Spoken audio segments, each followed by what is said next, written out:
the first ever edition of Yimbo Reviews Everything podcast.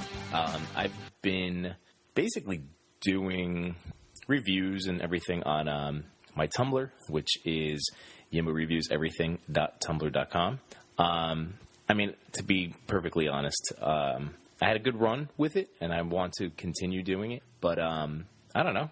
Times get tough. I get busy, and I let it slip, which is unfortunate. But this is something that I want to give a shot at. I actually am a part of a podcast with a couple friends of mine. It's the First Time, Long Time podcast. It's where we watch classic or, iconic movies and dissect them. I do that with Matt Sanispert and my brother-in-law, Joe Capriati. Sometimes Matt's brother, Mike, is involved, and maybe others. So podcasting was always something that I'd been interested in, and I love creating content and just doing things like this. I listen to podcasts all the time, subscribe to a bunch of them. A lot of them are wrestling-based, pro wrestling-based.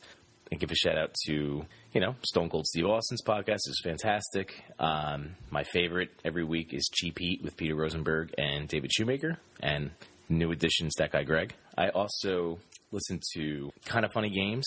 It's Greg Miller and Colin Moriarty. Greg Miller and Colin Moriarty, they are guys that used to work for IGN, and then they ended up being able to split off and create their own company, and they're doing a lot of obviously creating their own content now.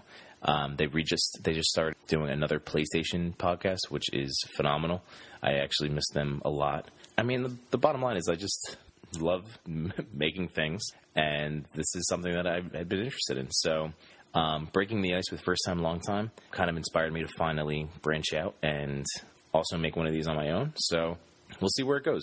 With the blog, Yimbo Reviews Everything, basically it hasn't been everything, to be perfectly honest. It's been smartwatches and, tech accessories, video games, TV shows, movies, the things that I'm interested in, which those are the big ones. Anyway, I wanted to kind of pursue doing that, as a podcast. I was thinking that this could be a weekly thing, and we'll see where it goes. So I want to first bring up the fact that the theme song for this episode is from www.bensound.com.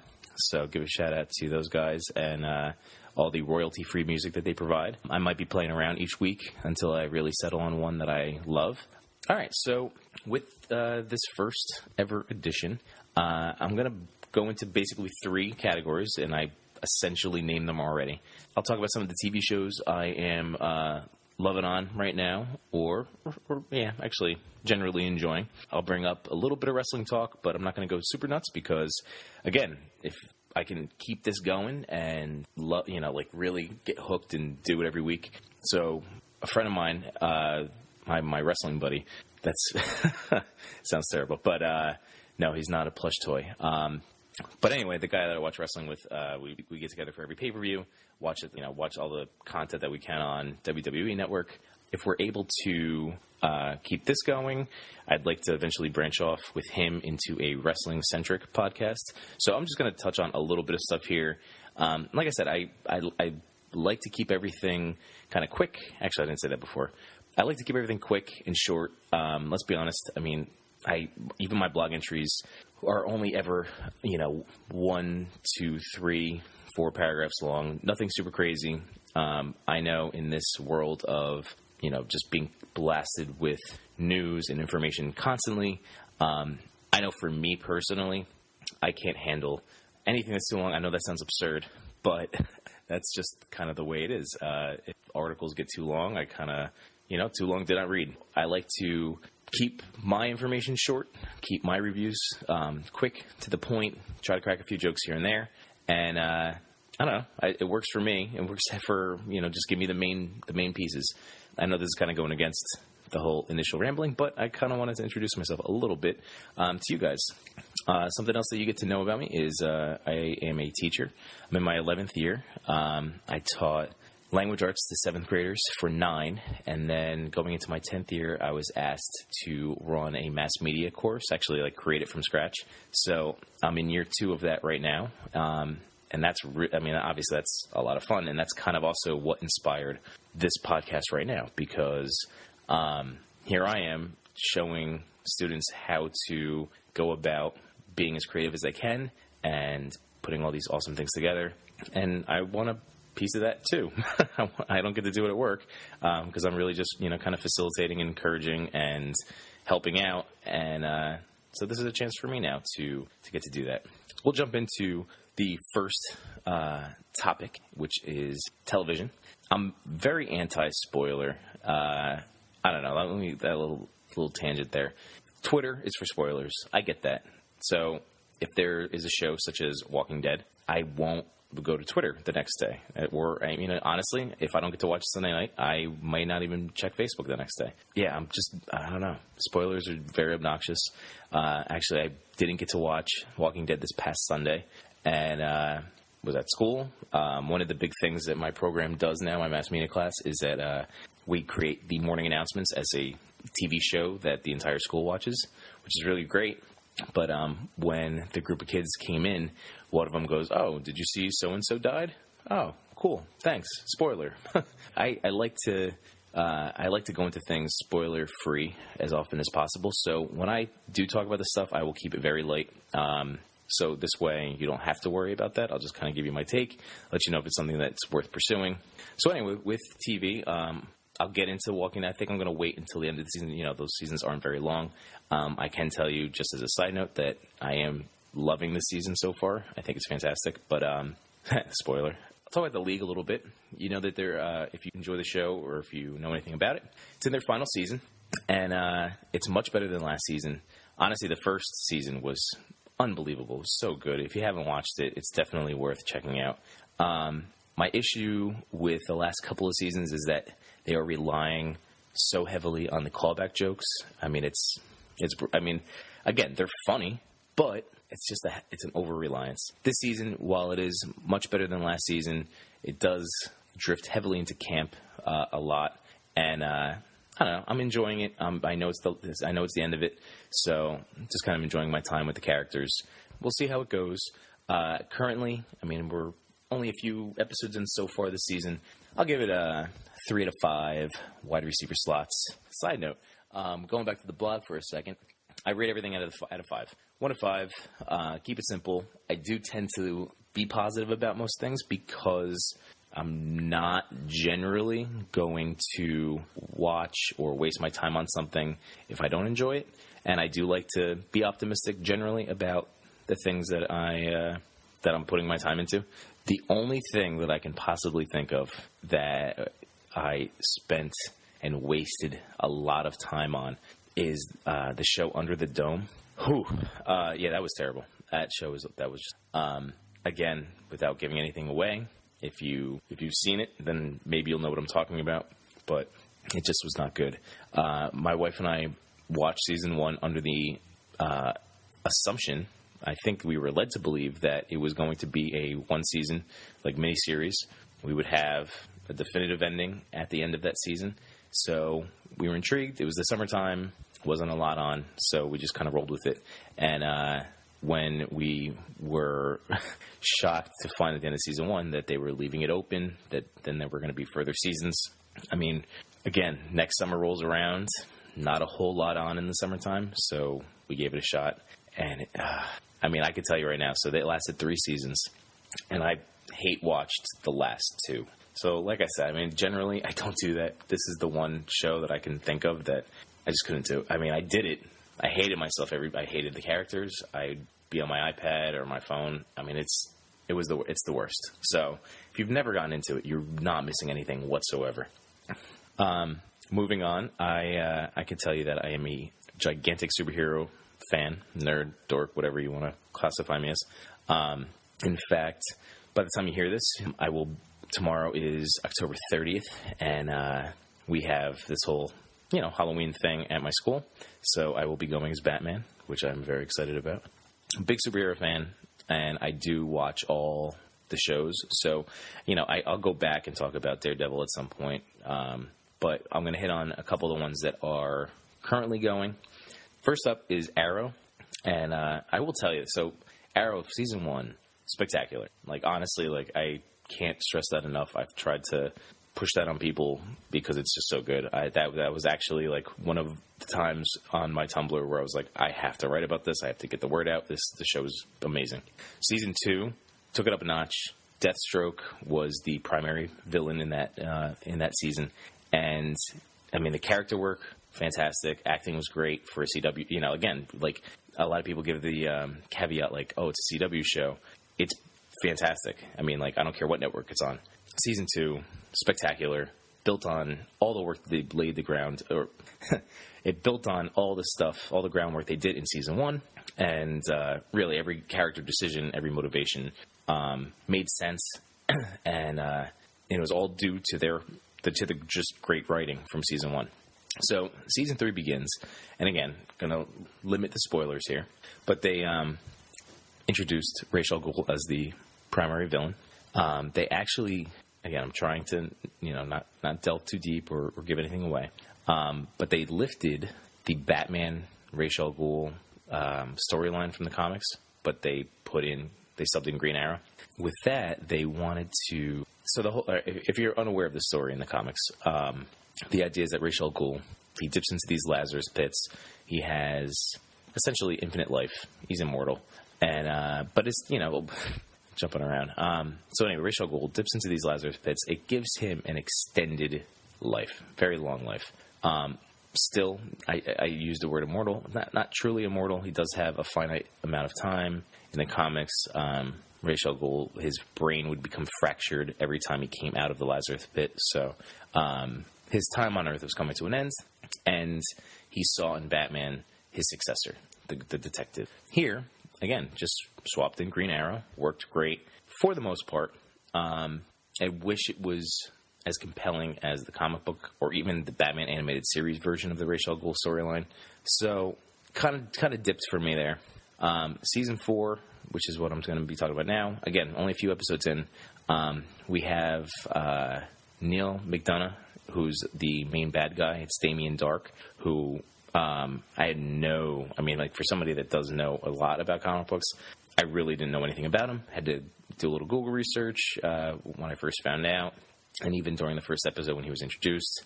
And there's not a lot on him in the comic books, honestly. So the show has a lot of free reign, which is great. And so far, Neil's been doing a great job with the character. Definitely better so far.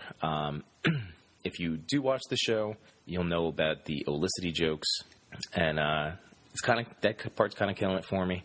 But again, solid direction so far. I have to watch last night's episode because I'm recording this on a Thursday.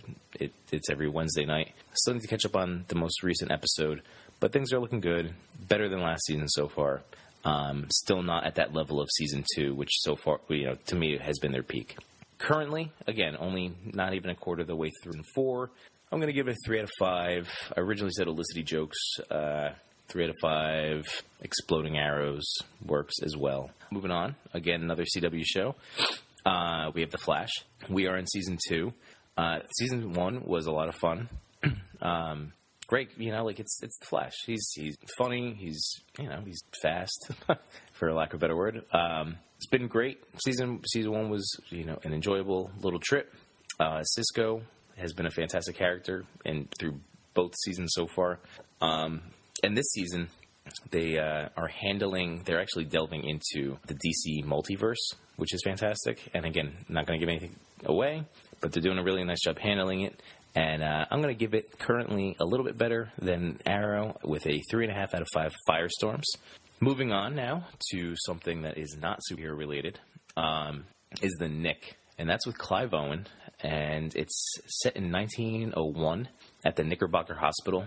So Clive Owen plays the chief surgeon at the Knickerbocker.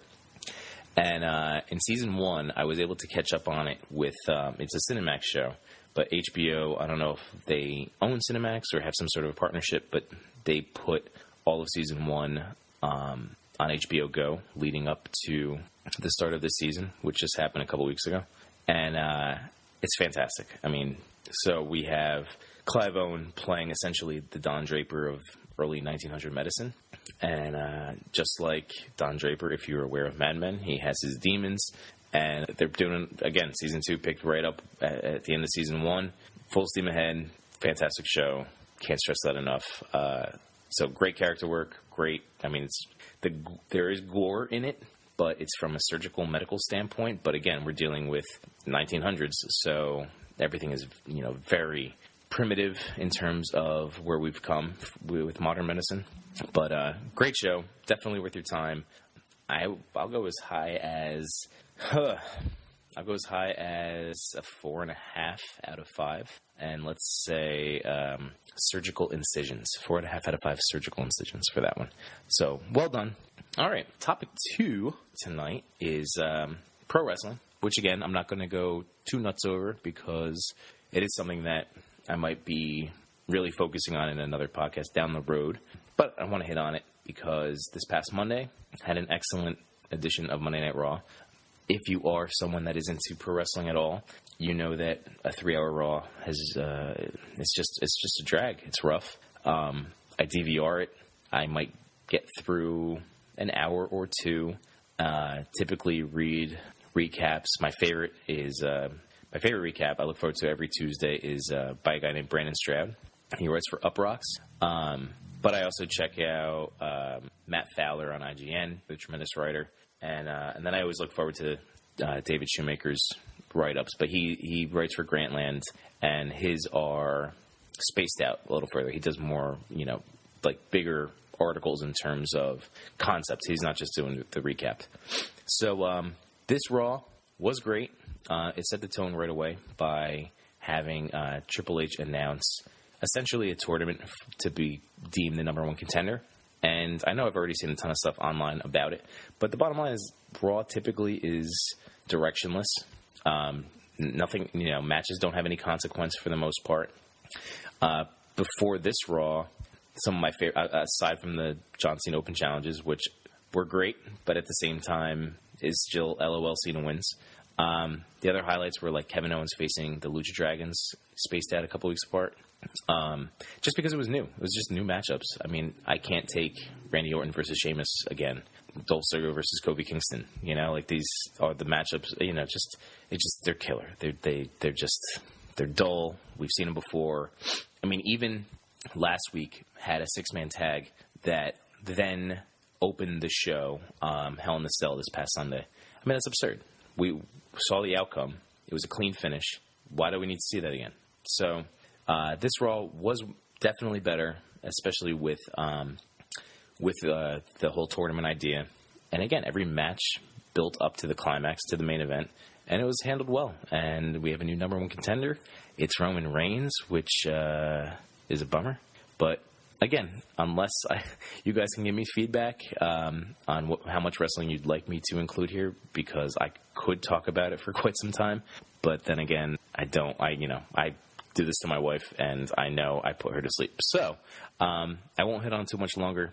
I'll give this Raw a 4 out of 5 curb stomps in honor of our champion Seth Rollins. But yeah, if you'd like to hear more about wrestling on here, send me a tweet. All right, to wrap things up, I'm going to hit on some video games that I'm currently playing. Now, back in college, video games all day, every day. Pre-wife, before we even got together, same deal. Just, I go to work, get home, hours of video games. Since I'm in a loving relationship, that has changed. So, I like to spend time with her. So, my video game time is relegated to knowing if she's coming home late, and I happen to get home early, and I can squeeze in a game here and there, or late night weekend sessions. I don't currently have sometimes I can kind of buy some extra time during the week if I get a new game. Like the last new story-driven game I think I had was Batman Arkham Knight, which was phenomenal. So I am looking at a few more. We're coming into a big gaming season right now in terms of new releases. I tried the Star Wars Battlefront beta. A lot of fun, neat, great graphics. Essentially is a Call of Duty set in the Star Wars universe. So that's probably going to be a purchase. Speaking of Call of Duty, I do get that every single year. I always, love the campaign, play the campaign, and then I try to play as much of online in the past, that the one I really sunk my teeth into was Modern Warfare 2.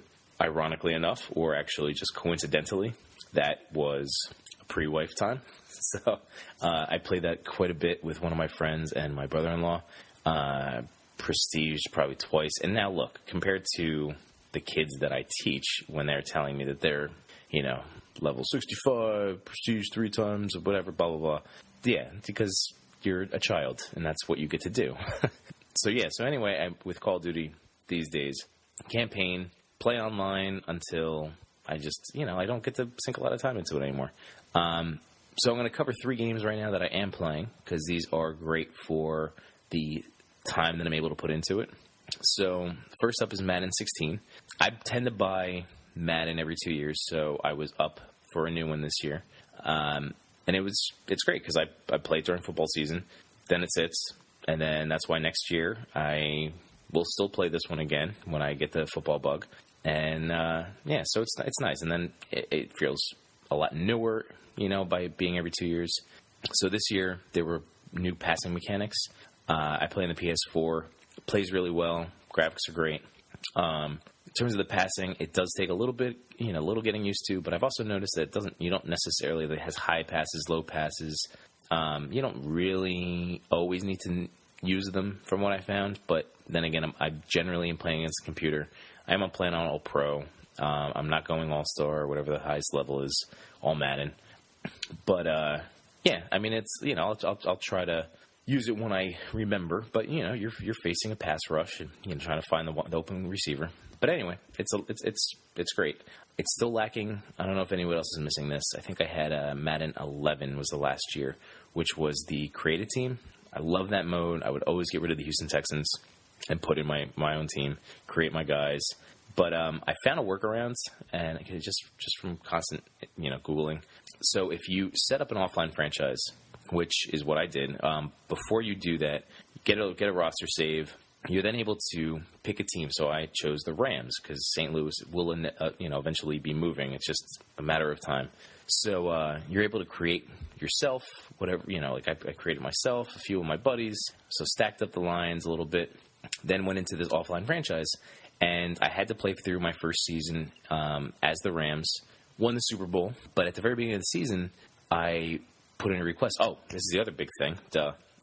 It has to be owner mode, not coach, not player. So by being the owner, you do control every facet of your team. So you are still coaching, you are still making personnel decisions, you are still playing the game. With the owner mode, you're able to either update your stadium or you can request relocation. So that's what I did. And through that, you're able to, different places are able to bid. And I ended up selecting the best for me. And I've heard Los Angeles is very popular, and it was number 2. The number 1 spot for me was London, England. So I packed up my Rams, moved over, and now we are the London Bulldogs. The bummer is that you don't get to choose you don't get to create your own name once you move, which was a disappointment.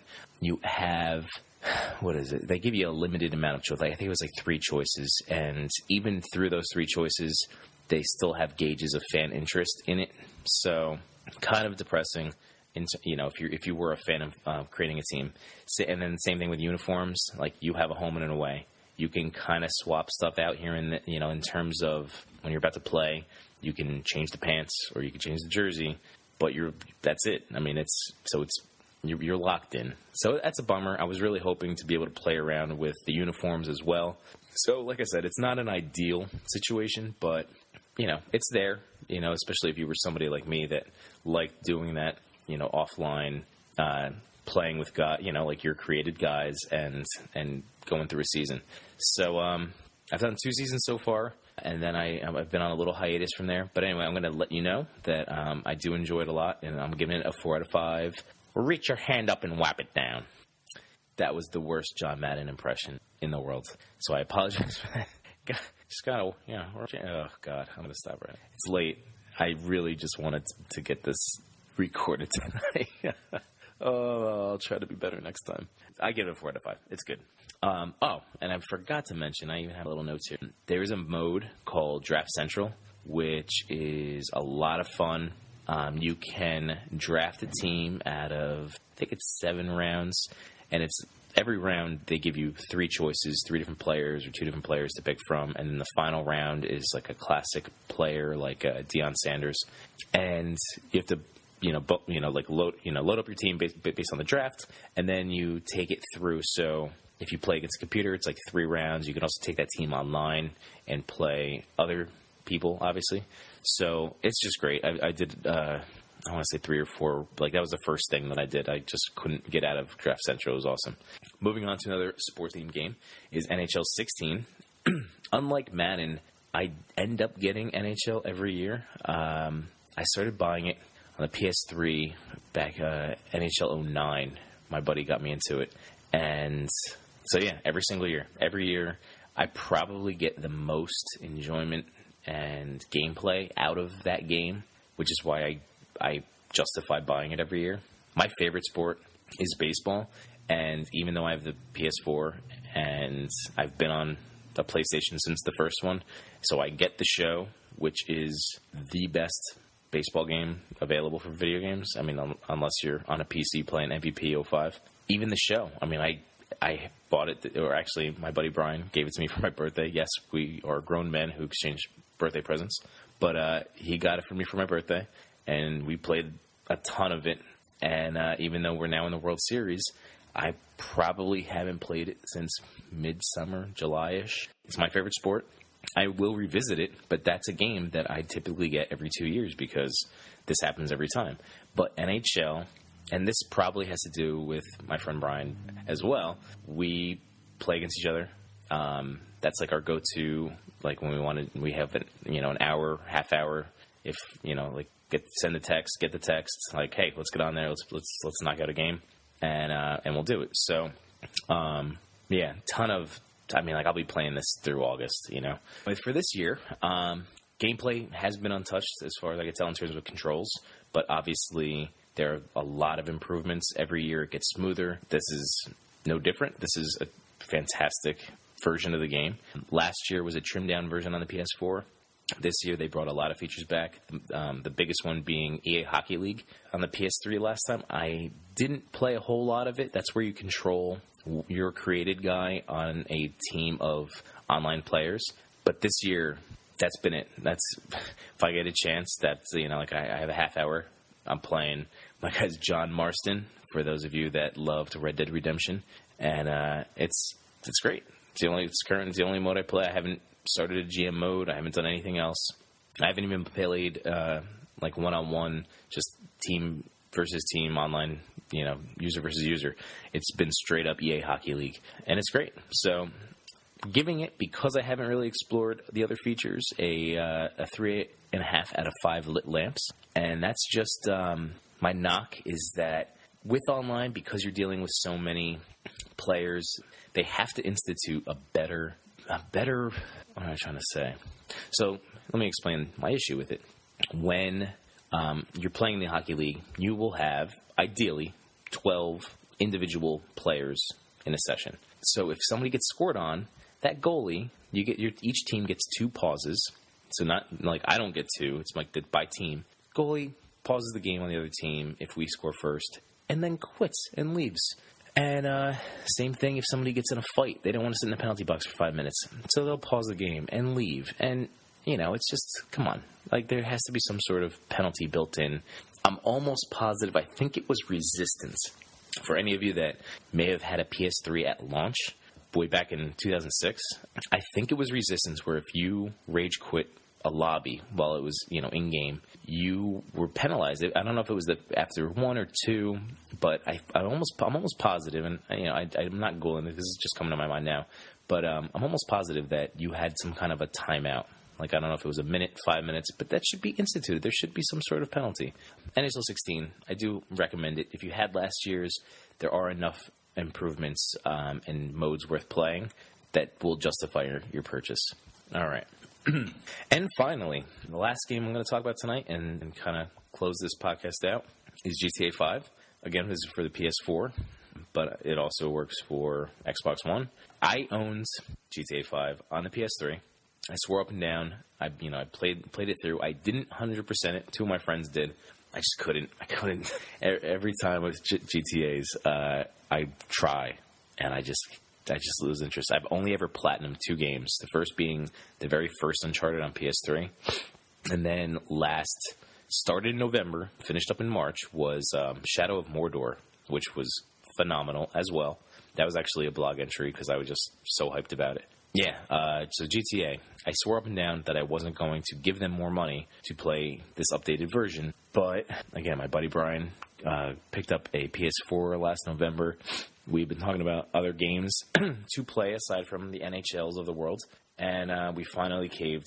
And it's great. I haven't touched the story in this, because I played it. I'm not saying I wouldn't want to go back, but I'm not, at least now. I mean, at some point, if there's really nothing else out, but that's not the case. Like, again, I have a very limited amount of video game time, so I know the story. I know what happens. It's great. The characters were awesome. Trevor is my favorite, but I can't do it. I can't.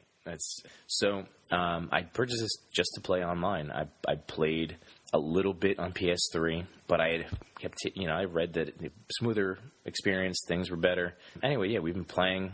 The heists are fantastic. It's everything I could have wanted out of an online GTA game. My only knock, really, is that the load times are rough, like very rough. I don't know if it's just by finding lobbies to put you into, but they can let you sit there, and it's brutal. And then my other knock is finding heist partners, because once you level up enough where you can run your own heists, you own some sort of a penthouse, you own something, a building where you can be a heist leader, you need 4 people. So the other night, I had 3 friends on. It was my friend Brian, my other friend Jim. So there's 3 of us. Just finding that extra person could leave you there, waiting, because you have to send out the auto invites, you have to hit everybody up in your session, people from last heists, and again, it can run a little long. So that's really otherwise, it's so good. I mean, it really, it's really so good. And they put in all these other extra modes, which are really great. I haven't done any of the really awesome ones that I've read about, such as, I think it's called The Hunt, where they label one character. You essentially get a new skin and superpowers. You look like Teen Wolf, Michael J. Fox and Teen Wolf, and you have to be hunted down while you as Teen Wolf have to go to all these different checkpoints across the map.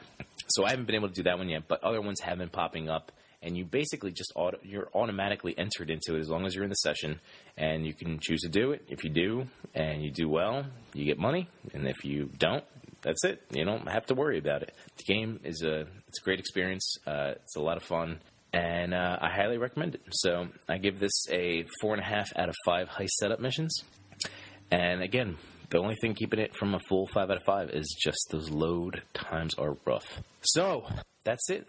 First episode of Yimbo Reviews Everything. Tonight, this was more of a Yimbo Review Some Things, but that's okay, because I'd like to make this a weekly thing. I'd like to continue hitting on and sharing with you all the things that I love or are interested in, and it should be a lot of fun. If you like what you heard, please follow me on Twitter at Yimbo5. That is YIMBO, then the number 5, so Yimbo5. And like I said, I'm also a member of the First Time Long Time podcast. We're going to be dropping our 4th podcast soon enough. That is, you can also follow that account on Twitter at FTLT Podcast. Yeah, I look forward to creating and making more content and seeing where things go. So that's it for now. So signing off, this is Yimbo, and you've just been reviewed.